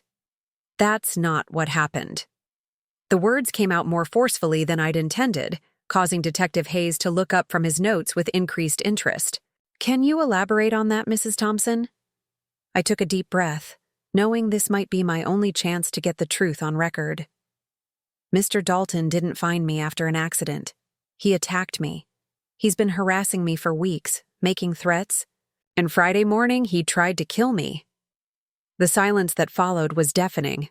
I watched Davidson's face cycle through shock, disbelief, and what looked suspiciously like fear. Detective Hayes continued taking notes, his expression carefully neutral. Those are serious accusations, Mrs. Thompson, Hayes said finally. Do you have any evidence to support these claims? I was recording our conversations. I had a tape recorder that captured his threats and harassment, but he destroyed it during the attack. Davidson leaned forward, his discomfort obvious. Mrs. Thompson, I think your injuries may be affecting your memory. Head trauma can cause confusion, even false memories. Mr. Dalton is a respected member of our management team with an exemplary record. Then why did Janet Morrison quit so suddenly? Why did Patricia Henley and Sarah Collins leave without notice? Why have multiple women fled rather than continue working under him? Those employees left for personal reasons that had nothing to do with Mr. Dalton, Davidson replied quickly, but I caught the flash of recognition in his eyes. He knew exactly what I was talking about. Detective Hayes closed his notebook. Mrs. Thompson, without evidence or witnesses, this becomes a case of conflicting statements. Mr. Dalton has provided a detailed account of finding you injured, and there are no witnesses to support an alternative version of events. What about the physical evidence? The pattern of my injuries? Surely they're consistent with an attack rather than a simple fall. Head injuries from falls can be quite severe. Dr. Mitchell's voice came from the doorway, where she'd been listening to our conversation. The trauma patterns are consistent with impact against industrial equipment, but they could result from either a fall or other causes. At least the doctor was willing to acknowledge the possibility that my injuries weren't accidental. Detective Hayes made a few more notes, then stood to leave. I'll include your statement in my report, Mrs. Thompson. If you remember any additional details or if other evidence comes to light, please contact me immediately. He handed me his business card, and I caught something in his expression that suggested he wasn't entirely convinced by the official story either. After they left, I lay in my hospital bed staring at the ceiling tiles and contemplating the ruins of my case against Vincent Dalton. The recording was gone, my credibility was compromised by my head injury, and I had no witnesses to support my version of events. He'd played the situation perfectly, turning attempted murder into a workplace accident with himself as the concerned supervisor who'd tried to help. But as the pain medication began to wear off and my thinking became clearer, I realized that Vincent Dalton had made one crucial mistake. He'd assumed that destroying the tape recorder had eliminated all evidence of his crimes. What he didn't know was that I'd been writing everything down as well, hidden in my bedroom at home, tucked inside a flour canister where no burglar would think to look, was a detailed journal documenting every incident of harassment, every threat, every pattern of behavior that revealed his systematic abuse of power. Dates, times, witnesses, exact quotes. Everything I could remember from our encounters, including several incidents that predated the destroyed recording. The journal wouldn't be enough by itself, but it would be a starting point. If I could, convince other women to come forward, if I could document the pattern of his behavior across multiple victims, if I could build a case methodically and carefully, then maybe I could still bring him down. First, though, I had to survive the immediate aftermath of his attack. On Monday, a representative from Riverside Manufacturing visited to inform me that my position had been temporarily filled due to production demands, but that they would certainly consider my reapplication once I was fully recovered. The message was clear. I was being pushed out while maintaining the company's legal protection. Rita Kowalski visited Tuesday evening, bringing flowers and a careful expression that told me she'd been warned about what she could and couldn't discuss. "How are you feeling, honey?" "Like I was run over by a truck," I replied honestly. "Rita, I need to ask you something, and I need you to be honest with me. Do people at the factory believe I had an accident?" She glanced toward the door, checking, to make sure we were alone. "Most people are accepting the official story. But Margaret, some of us remember the conversations we had about Dalton. Some of us noticed how you'd been looking over your shoulder lately, how nervous you'd become. Would any of you be willing to speak publicly about what you observed?" Rita's expression grew pained. "Margaret, you have to understand. We all have families to feed, mortgages to pay. Going up against management, especially with accusations like these, it's career suicide. Even if we believed you completely, which some of us do, we can't afford to risk our jobs." I understood, even as my heart sank. These women had their own survival to worry about, their own families to protect. I couldn't ask them to sacrifice their livelihoods for my fight against Vincent Dalton. But Rita wasn't finished. "However," she continued, lowering her voice to barely above a whisper, "if someone were to find a way to build a strong case, one that didn't rely solely on employee testimony, some of us might be willing to confirm details if questioned officially." It was something. Not much, but something. A crack in the wall of silence that I might be able to widen if I could find the right leverage. Wednesday brought an unexpected visitor, Linda Martinez, looking haggard and nervous as she entered my hospital room. "Margaret, I'm so sorry about—" "What happened? How are you feeling?" "I've been better. Linda, can I ask you something directly? Do you know what really happened to me Friday morning?" She closed the door and moved her chair closer to my bed. "I know Vincent Dalton is a dangerous man. I know he's been targeting you since you started. And I know that what happened to you wasn't an accident. Then why won't you speak up? Why? Won't you help me expose him?" Linda's hands were shaking as she opened her purse and pulled out a manila envelope. "Because he has this." Inside the envelope were photographs, grainy but unmistakably clear pictures of Linda in compromising positions with a man who wasn't her husband. The images had clearly been taken without her knowledge, probably through the window of a motel room. "He showed these to me 3 months ago," Linda said, her voice breaking. "Told me they'd find their way to my husband and the church board if I didn't cooperate with his requests. My marriage wouldn't survive this scandal, Margaret. My husband is a deacon in our church. This would destroy everything." The sophistication of Dalton's operation was becoming clear. He didn't just rely on workplace intimidation. He had an entire system of blackmail and coercion that kept his victims silent and compliant. Linda was trapped just as surely as I was, held hostage by evidence of personal indiscretions that would ruin her life if revealed. "What requests?" I asked, though I suspected I already knew the answer. "Information about employees who might cause problems, production reports that could be altered, scheduling changes that would isolate potential troublemakers." She wiped tears from her eyes. "I've been his spy inside the workforce, Margaret. I've helped him destroy women like you, and I hate myself for it." "You're a victim too, Linda. Don't. You see that? He's using you just like he uses everyone else. That doesn't make it right. That doesn't excuse what I've done." She stood to leave, then turned back with something that looked like desperate hope in her eyes. But if someone could find a way to stop him, really stop him, some of us might find the courage to speak the truth. After she left, I stared at my journal entries spread across the hospital bed and began to see the outline of a strategy. Vincent Dalton had built his power on secrets, the secrets he kept about his victims, and the secrets he forced them to keep about his crimes. But secrets were only powerful as long as they remained hidden.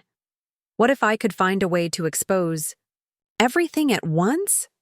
Not just my own case, but the entire network of abuse and blackmail he'd constructed? What if I could create a situation where multiple victims found the courage to speak out simultaneously, where the weight of collective testimony became impossible to dismiss? It was a dangerous plan, one that would require careful coordination and perfect timing. But as I looked at the evidence of Linda's blackmail, I realized that Vincent Dalton's greatest strength might also be his greatest vulnerability. He'd accumulated so many secrets, victimized so many women, that his empire of fear was actually quite fragile. All it would take was the right catalyst to bring the whole structure crashing down. I picked up Detective Hayes's business card and studied it carefully. He'd seemed skeptical of the official story, interested in the truth despite the lack of immediate evidence. Maybe, just maybe, he was the ally I needed to turn Vincent Dalton's own weapons against him. The fight wasn't over. In fact, it was just beginning. And this time, I was going to make sure that Vincent Dalton never had the chance to hurt another woman again. 6 weeks after Vincent Dalton tried to kill me, I sat in my living room surrounded by what looked like evidence from a detective novel.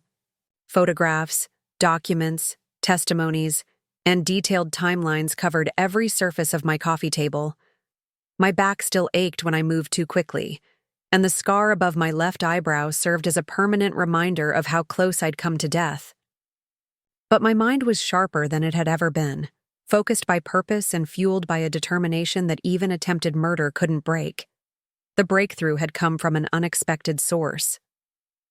3 days after leaving the hospital, I'd received a phone call from a woman named Patricia Henley, one of the former Riverside employees whose sudden departure had been whispered about in the lunchroom. Her voice was shaky but determined as she spoke. "Mrs. Thompson, I heard about what happened to you. I know they're calling it an accident, but I also know Vincent Dalton. And I know it wasn't an accident. Patricia lived in Cedar Falls now, working as a seamstress for a small tailoring shop after fleeing Riverside 6 months earlier. When I drove to meet her, despite my doctor's protests about my driving so soon after my injuries, I found a woman who looked like she'd aged years in the yaw. Months since leaving the factory.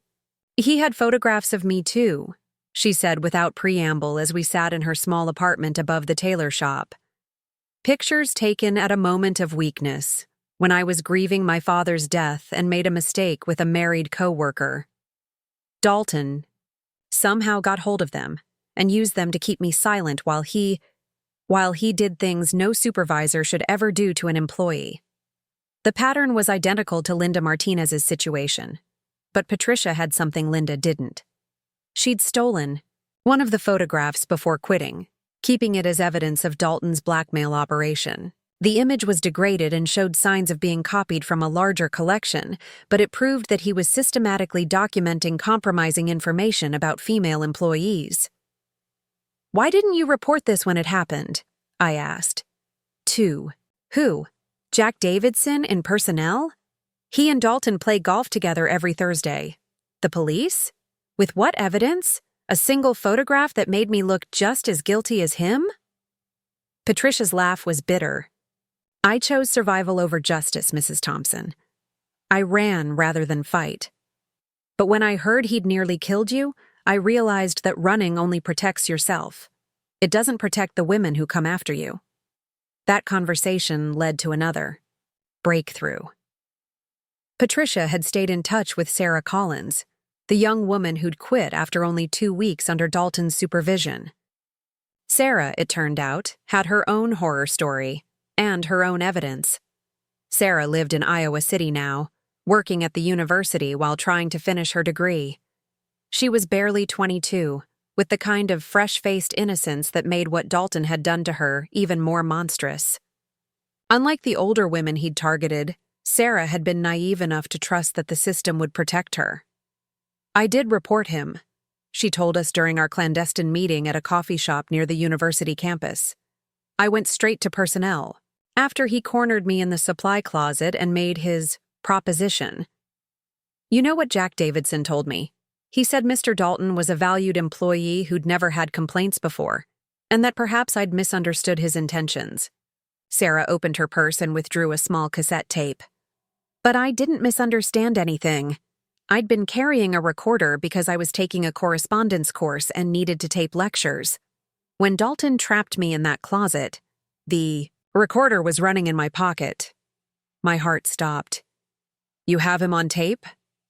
15 minutes of him describing exactly what he wanted me to do to keep my job, and exactly what would happen to me if I refused. It's all there. The threats, the propositions, everything. Sarah's hands trembled as she handled the tape. "I was too scared to use it then. I just ran. But if you're really planning to stop him, this might be the evidence you need." The tape was damning. Vincent Dalton's voice, clear and unmistakable, describing sexual acts with clinical precision, while explaining how he could destroy Sarah's career with a single phone call. It was the smoking gun I'd thought was lost forever when he destroyed my recorder. But I knew that one tape, even with multiple witnesses, might not be enough to bring down a man with Dalton's connections and institutional protection. We needed something bigger, something that would make ignoring our evidence impossible. The answer came from Detective Hayes, who had continued investigating despite the official closure of my case. During a follow-up interview at my home, he revealed information that changed everything. "Mrs. Thompson, I've been looking into Vincent Dalton's background, and some interesting patterns have emerged. This isn't the first time he's been associated with workplace incidents involving women. At his previous position in Waterloo, 3 women filed complaints against him over a 2-year period. What happened to those complaints? Dismissed for lack of evidence. All 3 women eventually left their positions. But here's what's interesting. I contacted those women, and they're all willing to testify about their experiences if we can build a strong enough case." The scope of Dalton's crimes was becoming clear. He wasn't just a workplace predator. He was a serial abuser who moved from job to job, targeting vulnerable women and using institutional protection to escape consequences. The factory wasn't his first hunting ground, and unless we stopped him, it wouldn't be his last. Detective Hayes leaned forward in his chair. "There's something else. The Iowa Bureau of Criminal Investigation has been developing a task force focused on workplace crimes, particularly those involving abuse of power. If we can coordinate testimony from multiple victims across different locations, we might be able to trigger a federal investigation." Federal investigation. The words sent a thrill of possibility through me. Dalton's connections might protect him locally, but federal authorities operated under different rules with different priorities. Over the next 3 weeks, we built our case methodically. Patricia, Sarah, and I became the core of what we privately called the Network, a group of Dalton's victims who were finally ready to speak truth to power. Through Detective Hayes's contacts, we connected with the 3 women from Waterloo, each of whom had her own story of harassment, blackmail, and institutional betrayal. Linda Martinez proved to be the key to breaking open the current situation at Riverside. After Patricia showed her that she wasn't alone, that other women had survived Dalton's abuse and were fighting back, Linda found the courage to do something extraordinary. She accessed Dalton's office files and photographed documents that revealed the scope of his surveillance and blackmail operation. The files were a predator's treasure trove. Compromising photographs of at least 8 different women, detailed personal information that could only have been obtained through illegal surveillance, and handwritten notes describing each woman's vulnerabilities and how they could be exploited. Most damning of all were the personnel files he'd been systematically falsifying, creating paper trails that made his victims appear unreliable or problematic. He keeps everything, Linda told us during a secret meeting in the parking lot of a shopping center outside Des Moines. Names, dates, photographs, even recordings of phone conversations. It's like he's proud of what he's doing, like he's keeping trophies. The evidence was overwhelming, but we still needed a way to present it that would prevent Dalton from destroying everything before authorities could act. Detective Hayes suggested a coordinated revelation, simultaneous testimony from all victims, delivered to multiple agencies at once to prevent any single entity from burying the information. The plan we developed was complex but elegant. On a Tuesday morning in late January 1978, 6 women walked into different government offices across Iowa. Patricia and I went to the FBI field office in Des Moines. Sarah and one of the Waterloo victims visited the Iowa Bureau of Criminal Investigation. The other 2 women presented their evidence to the Equal Employment Opportunity Commission office in Cedar Rapids. Each group carried identical packages of evidence: Sarah's tape recording, photographs from Linda's infiltration of Dalton's files, sworn statements from all 6 victims, and a detailed timeline showing the pattern of abuse across multiple workplaces and years. The coordinated revelation worked exactly as we'd hoped. By noon, federal agents were executing search warrants at both Riverside Manufacturing and Dalton's apartment. They found everything Linda had described and more, a sophisticated operation that went far beyond simple workplace harassment into criminal surveillance, extortion, and conspiracy. Vincent Dalton was arrested at Riverside Manufacturing that afternoon, led away in handcuffs while his former victims watched from the parking lot. The sight of him in custody, his face pale and his usual arrogant composure completely shattered, was worth every moment of pain and fear he'd inflicted on us. The trial, when it finally occurred 8 months later, was a national sensation. The case became a symbol of the broader movement for workplace equality and protection from sexual harassment that was gaining momentum across the country. Dalton was convicted on 17 federal charges, including extortion, conspiracy, civil rights violations, and attempted murder in my case. His sentence of 25 years in federal prison sent shockwaves through corporate America. For the first time, a workplace predator had faced real consequences for systematic abuse of power.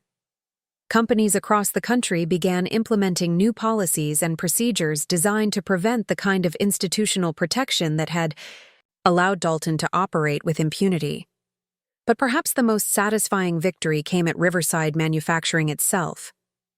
Jack Davidson was fired for his complicity in covering up Dalton's crimes. The company, facing massive lawsuits and federal oversight, implemented comprehensive reforms under new management. Linda Martinez was promoted to production manager, becoming the first woman to hold that position in the company's history.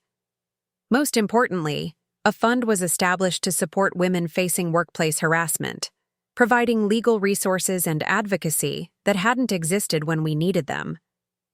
The Margaret Thompson Foundation, named without my permission but with my eventual blessing, has helped hundreds of women fight back against workplace predators who thought they were untouchable.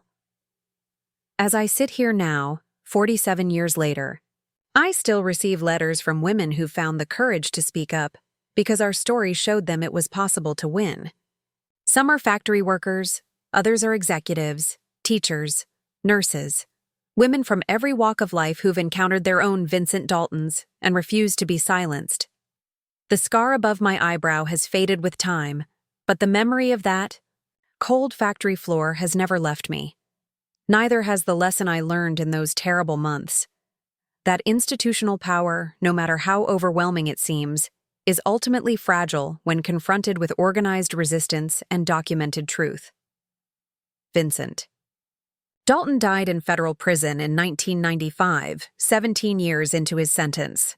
I felt no satisfaction in his death, only a quiet gratitude that he could never hurt another woman.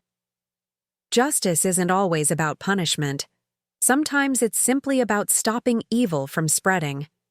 Today, as I watch the sunset over these Iowa Cornfields, I think about all the women who found their voices because a few of us refused to stay silent. That's the real victory, not the conviction or the prison sentence, but the knowledge that standing up to power, even when it nearly kills you, can create ripples that spread far beyond your own life. If you're watching this and facing your own Vincent Dalton, remember that you're not alone. Document everything, find your allies, and never let anyone convince you that your safety and dignity are less important than their comfort or power. The fight for workplace equality isn't over. It may never be completely over. But every woman who refuses to be silenced, every person who stands up to abuse of power, brings us one step closer to a world where no one has to choose between their livelihood and their safety. That's the world worth fighting for. That's the legacy worth bleeding for. And that's why, even at 81 years old, I'm still telling this story. Because silence protects the guilty, but truth, spoken with courage and backed by evidence, can change everything. Up next, you've got 2 more standout stories right on your screen. If this one hits the mark, you won't want to pass these up. Just click and check them out. And don't forget to like, subscribe, and turn on the notification bell so you don't miss any upload from us.